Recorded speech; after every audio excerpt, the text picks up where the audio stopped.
Celebrating 10 years of award-winning car talk, it's the In Wheel Time Car Show. Conrad has the car clinic coming up this half hour. We also have this week's auto news, and a very special guest is standing by. Howdy, along with Mike out of this world, Mars. King Conrad DeLong. We need more Jeff Zekin. We do. I'm Don Armstrong. Glad that you could join us on this Saturday. Thanks so much. It's the Saturday before Thanksgiving, y'all. Have you got your turkey picked out? Have you got it unthawing in the fridge? I am the turkey. You are a turkey. I am the turkey. And where did the time go? It's already Thanksgiving. It is Thanksgiving. Holy smokes. Time's flying when you have fun. I guess. So, I came across a story that was written in the Detroit Free Press. Uh-oh. Costs of gasoline versus electric. And a fellow that puts together... What's so funny? I think this will be an enlightening interview. I think so, too. Been looking forward to it. So this gentleman, his name is Patrick Anderson, and he is the CEO of an East Lansing-based economic consulting firm called Anderson Economic Group. And so he bought himself an EV, electric vehicle. And the interesting thing, since he's in this business of putting numbers together, he's going, now wait just a minute. This is supposed to be economical? Well, we'll let him explain. Patrick, good morning to you, and thanks so much for joining us today. Good morning. What a crew here. I see I've got some real auto experts there. Well, and some... Where? Exactly. I'm here for the free beer. Actually, I worked for Oldsmobile Division for 25 years, so I've been... All right, well, good for you. And our office is not too far from... Building 70? From where Ransomy Olds basically revolutionized the entire industry. And it was Ransomy Olds, as you know, that actually... brought the assembly line to the auto industry, and Henry Ford improved on that. So yeah, it was great history, and of course the Rocket V8. Probably you worked on the Rocket V8. Oh yeah, go Spartans! East Lansing, you got to be a Michigan Spartans State playing fan. Ohio State today, undefeated, and University of Michigan's playing too. So we got quite the crew of people that are supporters of Big Ten teams. So, Patrick, let me ask you. So you went out and bought an EV, and did you go out and buy it because you like cars and you wanted the acceleration of an electric vehicle and really thought, okay, well, let's see how it goes? Is that basically it? I mean, you didn't purchase the car to do a test on it and figure out what the cost was between electric versus gasoline, did you? I bought it because, first of all, I'm a car enthusiast, so I like cars. We work in the auto industry, and I saw back in 2018 that this technology change was going to be really important. I also had a sense that perhaps there was some PR fluff here that wasn't going to be completely fulfilled. No. But I wanted to know for sure, so I actually ordered an EV back in 2018. It didn't show up to the middle of 2020. And of course, there weren't many choices at the time. So I purchased a Porsche Taycan S. That's a very expensive car. My choices were very limited at the time. I wanted an electric vehicle that had a real dealer network and was full size. So basically that narrowed it down to almost just that car. And so I bought it, and I've been driving it, and in many ways enjoying it. And also, just as you said, we've been toting up the costs and doing it the way we as economists should, meaning we're not fooling ourselves about bundled pricing or subsidies. We're saying, how much does it actually cost for someone to fuel a traditional internal combustion engine car, including all the costs? So the cost of the fuel, the registration taxes, if there's any, the gas taxes, the pump, and also the cost of fueling electric vehicle, which also has to include the cost of the taxes that are related to it, the cost of the pump if you have to pay for it, the fueling, and the cost of electricity. And we even included things like Deadhead Miles, which everybody who drives a lot knows about, which is where you're driving just for the purpose of getting somewhere so you can keep driving. Truckers do that if they have to take an empty load. And if you're an electric vehicle driver, a lot of times you have to incur some significant deadhead miles to get to a charger. Well, gas drivers have to too. So we did it apples to apples. So if you look at our report, and here's a copy of it. It's on the Anderson Economic Group website right now. You'll see that we've meticulously documented exactly the same costs for both ICE cars and for EVs. And the result is I forgot the drum roll because this is the part that we're just going to get down and really talk about. And what is the price comparison between the cost of an internal combustion engine car and an electric car? Well, what happens when you go through it? Of course, there's millions of use cases, so we can't get everything. But we had 3 use cases for ICE vehicles, 3 use cases for electric vehicles. So that's about 3 times as many as you normally get. We tried to get an entry priced, we tried to get a mid-priced vehicle, a luxury priced vehicle. And for the electric car, we varied how people charged. So we had some people that are mostly charging at commercial, they don't have a home charger, and also people mostly charging at home in variation. It turns out if you add in all the costs, in many cases, the EVs cost more than the ICE vehicles to fuel. And we have, I'm looking at table 2 in our report, we have for entry through luxury internal combustion engine cars, to drive 100 miles between, say, $8.50 and $13. And that's the cost of the fuel.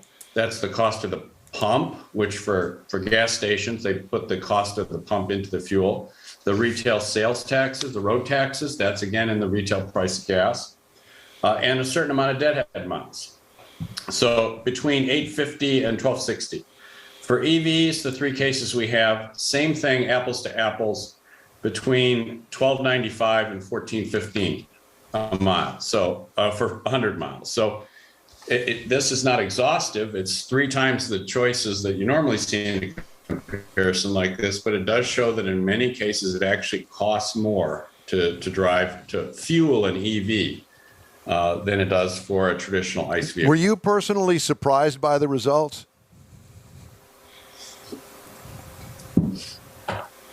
Let me say, after spending many hours waiting at chargers, Yes, and going through the let me say the EV hassles, I guess by the time we did it, I'd already been driving this car for over a year. I was no longer surprised that the results were like that. I mean, I'm an economist, of course, I'm trained to do this, but it was fairly easy for me and others to look at this and go, the retail price of gas includes the pump.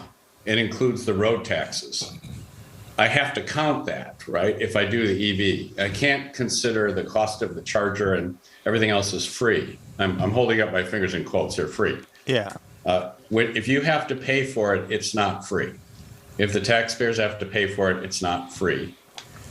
Even if it's bundled in the price of something else, it's not free. And so we knew that earlier on that there would be dollar amounts that needed to be included, that a lot of people would be hidden from them.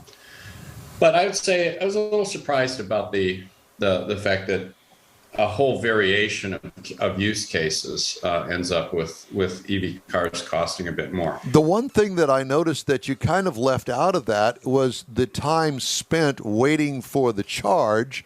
And I guess it depends on what your hourly rate would be if you were working at your job and you had to stop along the way and you were taking that time away from your job. The clock is still running for you personally. And how do you compensate for that? Where I spend maybe 5 minutes getting 30 gallons worth of gasoline at the corner store, as opposed to driving up here to Whole Foods for a fast charger, which is kind of a no. How do you justify 40 minutes to get an 80% charge up at Whole Foods when I can't afford to buy food at Whole Foods because it's so expensive? Yeah. So you follow what I'm saying? How do you justify, how do you put in that figure, your own personal time waiting for the charge? Well, I'm glad you were looking at our report, and I'm just going to ask you to get all the way to page 13. Page 13, we got that exact table there for you. There you have it. There you All go. right, and it's interesting. You said 5 minutes. Again, this is the difference between putting economists on this and putting, let me say, ordinary people. We pulled out a stopwatch, and we did stopwatch on how long it took us to charge. And I mean, we did it scientifically. This included getting out of the car, getting your credit card reader to work and everything. And we were doing it typically 2.5 to 5 minutes. So that's right. The highest amount that we recorded was 13 minutes on a Friday afternoon when we had to drive across a highway and wait in line. Okay, and to drive there and back, 13 minutes. That was the max for a gas car. And exactly as you pointed out, it's often 30 minutes, 40 minutes, plus the deadhead miles to get to a fast charger. And we added that in. So our cost comparison is for typical hours on fueling per month, 1 or less hour for all of our internal combustion engine cars, 1 or less. So, I mean, some people half an hour, 20 minutes. Some people 15 minutes, but we put an hour.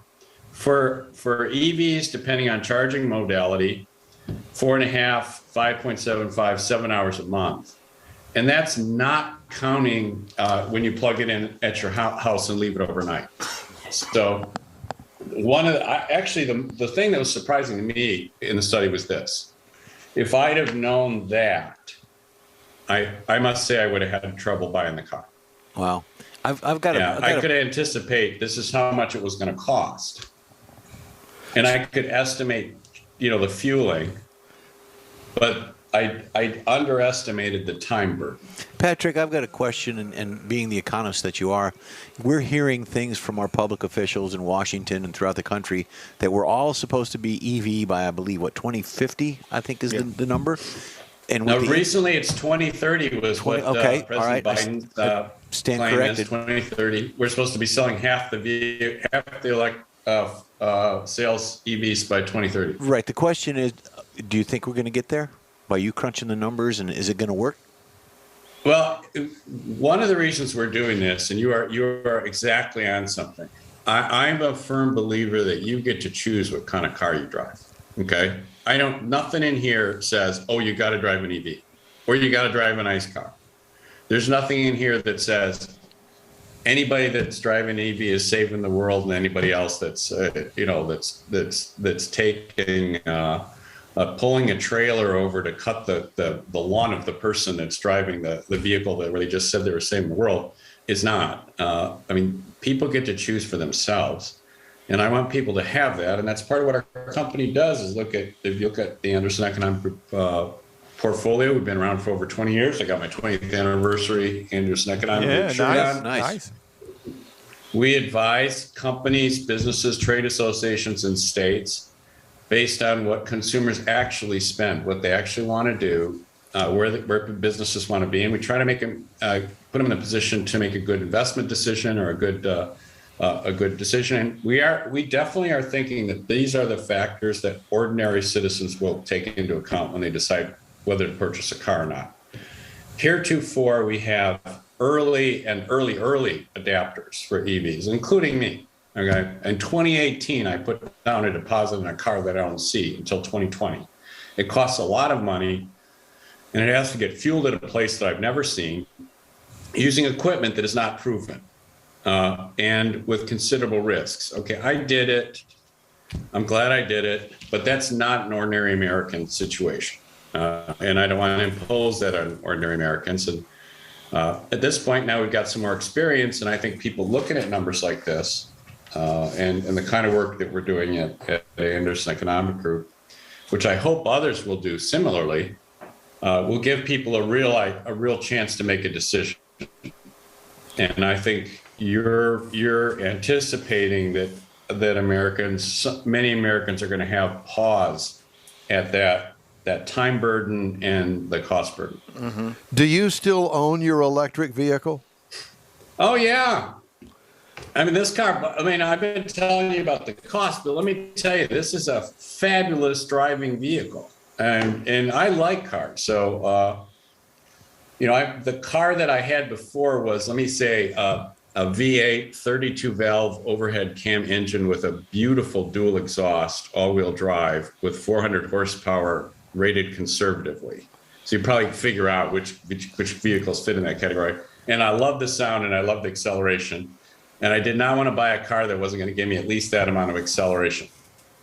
I'm not going to say that that's a moral need. I'm just going to say I like it. So I was willing to pay for it. A moral need. I'm going to quote you on that, if that's okay. A moral need. It's not a moral need, but it was. Once the vehicle is charged, then it's a fabulous vehicle to drive. And you get acceleration that's incredible, and a smoothness of the acceleration that you can't match in literally any gas car I've driven. Are you are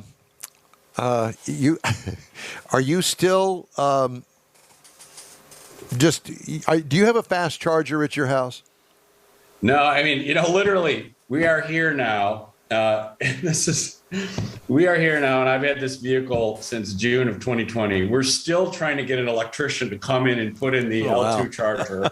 We just got quotes another round. I mean, that's part of what we have in our report is how much does it cost to install? We have about $600 for an L1 charger, which is either included in the cost of your car or you have to buy it. Either way, it's not free. I mean, it's not free. Right. About $600, you plug it in, and it's not hours. It charges before your cars. Right. You don't see the look on Don's face. Yeah, because you're trying to recharge with 110. Yeah. Right. Yeah. So there's a picture in that story. There's actually in the USA Today story too. Again, it's look at stories by Jamie LaRue at the Free Press. Excellent story. And she was asking about this, and she says, "Do you have any pictures?" I pulled out a picture of my charger showing 90 hours, 90 hours. Yes. Right. And now we've had some online critics who are claiming that we're claiming that it always takes 90 hours. No, we're not. But you know what? Guess what? If you roll in and you're low and you just plug it into your standard charger, don't come back tomorrow. Don't come back the day I've got it figured out. I had one that had the packet that came from the OEM literally said if you're going to use the 110 I believe it was like 2 watts an hour or something. Anyway, it was very simple to figure out real quick that you were going to spend 48 hours if you only had a 10% charge. Well, here's the that thing. wouldn't get you to full. It's 0.8 kilowatts, not one. I think the 2030 number is when the time when your car is going to be fully charged in 2030, Patrick. That's what it's going to be. That's the number. And some of the other things you guys would be interested in is if you look at the owner's manual. And again, I actually read the owner's manual, so this is getting an idea what kind of car guy I am. I actually read the owner's manual. The owner's manual will tell you that you probably shouldn't charge it all the way up. And you'll realize that the circuitry will slow down the charging if you get above 80 or 90%. Yes. That's one of the reasons why you see the manufacturer's quote charging time to get from 20 to 80. A very peculiar thing. Just think about this. You ever go to a restaurant and they say, we're going to charge you $20 to get from after appetizer to almost all the way through your entree. And then we're going to feed you dessert, but it's going to take 6 hours to eat dessert. Right. So that's one of the reasons. And again, this report's out there. Again, you can tell if you go to the Anderson Economic Group .com website, you can get the whole report, 36 pages. Plus, there's a 2-page FAQ on there where we respond to some of the comments, questions, and in some cases, some of the criticisms we've gotten. Patrick, I have to ask I've linked your website on our social media. So Okay, I have to ask you, how long does a charge last when you're not flooring it, when you don't have the electric heated seats or the air conditioning on a regular day? How long does the charge last? How many miles? About? The vehicle I have has a 90 kilowatt hour battery. So that's a very big battery. All right. But it's a very this fast is car. The vehicle I bought, I'm an early adopter. There were not many choices. I spent a lot of money for this vehicle, much more than is reasonable for a typical family. And I was essentially forced to buy very expensive options on top of that. And one of them was a 90 kilowatt hour battery. Even with that battery, you still have what I find is a useful range of 200 miles or less. And that's useful if you've been charging it. And if, of course, if basically, as we just discussed, typically you don't have a 100% charge. If you've been charging it, that means you've got about an 80% charge. Right. And so that may mean that you can drive comfortably 60 or 70 miles one way and back. If it's the wintertime, this is again something that has not been discussed, but real world tests in the wintertime show significant loss in range. Because of battery performance in cold weather. Yeah. I've already experienced oh my gosh, I'm going to run out of charge, and it's nighttime in the winter once. And it's not a good feeling. I ended up getting off a highway exit someplace and searching around and finding, thankfully, a Chevy dealer that had a charger on the back side just so I could get home. And it was a cold day, and it was 11 o'clock at night. That's not what I want most families to go through. Well, Patrick, it's been a pleasure to talk to you, and we hope that we can hook up with you again soon to get an update from you. I know that you have a very full schedule, and we've been working on getting you on for weeks, and hopefully you've got an outlet here in Houston, Texas, that if you want to talk to a bunch of folks, this is it. This is your lifeline to the world here in real time. He's got an outlet to plug in. Well, in real time, and good luck in Texas. I was actually born in Texas, so I see you got a bunch of Texas license plates up there, so good for you. Yeah. And it's been enjoyable talking with you gentlemen today. Very informative. Thank you very, very much. Take care of yourself. Okay, that's about Patrick Anderson, CEO of Anderson Economic Group. And speaking of which, Rivian Automotive. Now, this is a company that has raised billions of dollars to do the whole electric thing. Mm-hmm. Okay, Trucks. Electric vans for e-commerce retailer Amazon. Well, guess what? Did they say 100,000 of them? 100,000. It just comes out today that it may have a more limited range than what was previously disclosed. No. The information reported yesterday, citing a driver testing of the vehicle. Driver told The Information, which is an outlet, that the battery drained about 40% faster than normal if the van's heating or cooling was on. Strange. Amazon, That's exactly what Patrick was which talking disclosed a 20% stake in Rivian at the end of October in 2019, ordered 100,000 of its electric delivery vans as part of the e-commerce giant's effort to cut its carbon footprint, except it won't go anywhere. Well, but they won't have heaters or air conditioners in them because it uses more electricity. And Ford expects to become the nation's second biggest EV producer in 2 years, and it no longer thinks it needs Rivian's help to do that. The two companies have scrapped plans, kind of timely, I thought, to jointly develop an EV, according to Ford CEO Jim Farley. Ford already had canceled the planned Lincoln collaboration at the start of the coronavirus pandemic, but still intended to work with Rivian on a different vehicle until recently. Jim Farley says, right now we have growing confidence in our ability to win in the electric space.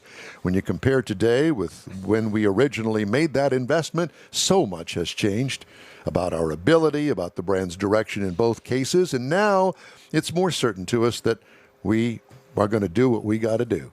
We want to invest in Rivian. We love the future as a company, but at this point, we're going to develop our own vehicle. Nanny, nanny, boo, boo. And the other thing Ford is doing on developing their own is they've joined with Global Foundries. On Thursday, they announced a collaboration to manufacture their own semiconductors here in the United States to avoid this chip shortage that's going on. Now, it's probably not going to be until the end of 22 or 23 before all that comes online.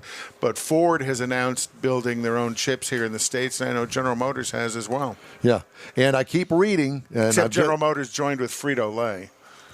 What? The Frito Bandito. Yeah. Well, you were talking about scrapping the idea with the EV. What is the price of EV scrap nowadays? No, I have no idea. Back to you, Don. There was something in that. I that don't know. missed. I'm sure it was good. I know. Let's do the car clinic after in the next hour. Sure. Okay, is that okay with you? Absolutely. Because we ran a little long with Patrick and. It's okay. Yeah, but that was a great interview. was. That was Enjoyed good it. information, and he was, and I put his article both in this segment of our Facebook as well as on our main Facebook page. Thank you so 'cause much it was for very doing good that. reading. Yeah. Well, I thought it was an interesting story, and Mars has been working diligently to get him on because he's a very busy guy. Yep. And got to fit him in the schedule. Thanks for joining us, Thank Patrick. you, Mike. Absolutely. And thank Mars. you, Mr. Mars. Yeah, well, I just do what I can do. That's right. And wait till you get to this. Oh, Lord. I can't Wait till wait. you get to- All right. Well, that's it for this hour of the In Wheel Time Car Show. Awesome. Hour number 3 starts after a quick break.